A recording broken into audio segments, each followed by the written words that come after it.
文化新眼界来关心的是，这全台湾唯一提称的神明圣旗元帅洪基公，就伫咧南投德山镇的圣旗庙。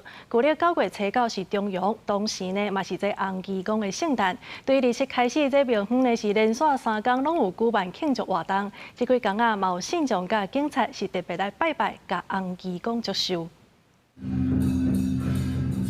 德山镇中和国小的龙队甲锣鼓丁认真表演，为洪基公祝寿。旧历9月初9是中阳，也是南投德山圣义庙圣义元帅生日。德山人拢称呼伊叫洪基公。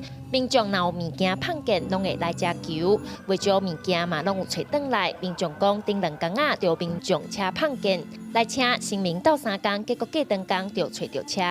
来求咱的洪基公，结果过2天尔，这个车就找到。阮学长讲有案件啊，讲无法度破案，遇到瓶颈的时阵阮就来甲洪基公来请教者嘛有听讲请教了有诶案件会顺利破案。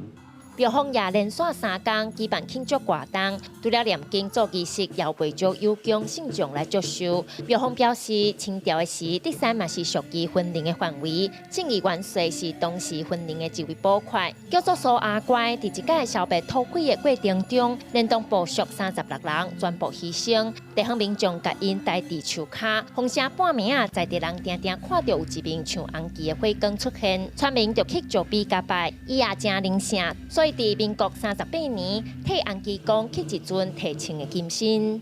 伊就捕快，捕快就是讲，要找物件碰见，车碰见你啦吼，所有物件金仔啦，猫仔狗仔碰见你，拢随甲下，随有灵感，随个会找到安尼。